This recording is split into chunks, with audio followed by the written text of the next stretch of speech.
Hi, my friends.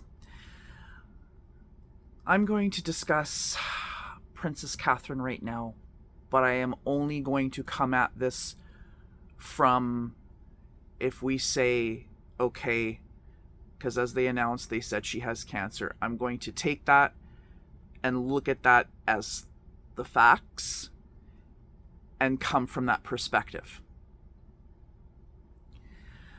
This isn't going to be a reading. I'm not going to read into it. That is none of my business, someone else's health. So this is how I'm going to approach it.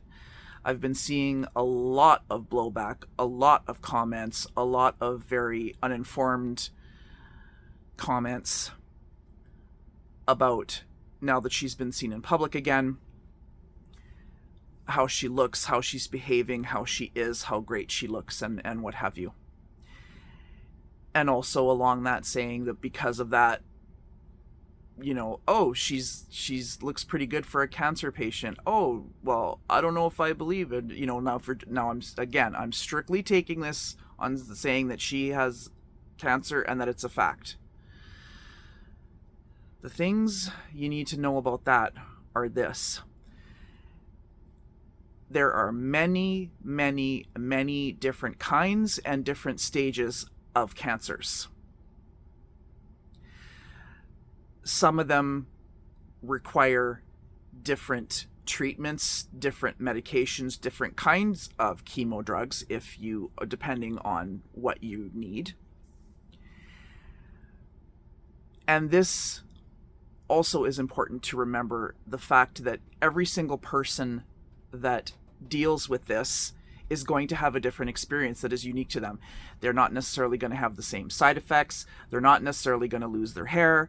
They're not necessarily going to experience some of the things that others do. Some people have a harder time. Some people have an easier time. Some people will be somewhere in the middle. Now, I thought she looked great. I just saw a little clip. I thought she looked great. Of course, everybody's still picking apart her appearance, but just going on the basis of saying that she has cancer and that's a fact. There are other things to consider. If you've never had it yourself or cared for someone putting in a lot of time, you have no idea. You don't. A lot of people are making assumptions, making statements, and the fact is that you don't know. You don't know. I would say that the first year of dealing with cancer is the hardest, because even though that gets less with time, you have very frequent testing, scans, medical appointments. You have to get blood tests. It runs the gamut. And even though over time it becomes less, that first year, there's a lot. Okay, there's a lot that you have to do, that you have to look out after yourself. When I had my cancer,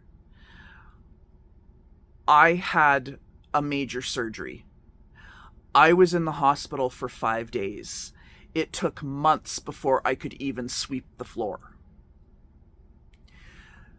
So even if you have experienced it and are making judgments, it's unfair to do so, because nobody knows what it's like for her. Nobody knows what it was like for me. And if it happened to you, I don't know what it was like for you. And it wouldn't be fair for me to sit here and say, well, it couldn't have been this or that.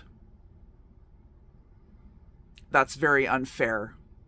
And we don't know that. Nobody knows that except her and whoever might be directly involved in that.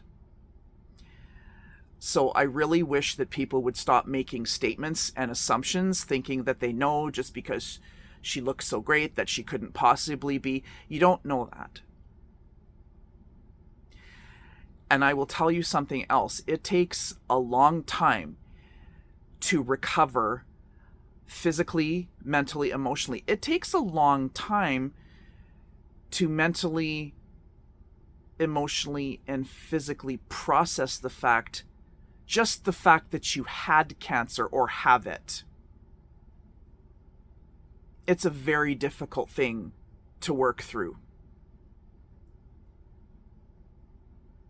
It takes a lot to overcome. So I implore you, and as I said, operating on the fact that it's a fact what they have said, that she is dealing with this, please let her be.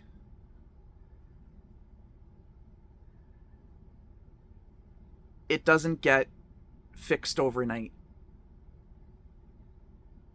Thanks for watching. Please subscribe to my channel, hit the notification bell, and I'll see you in the next one. Take care.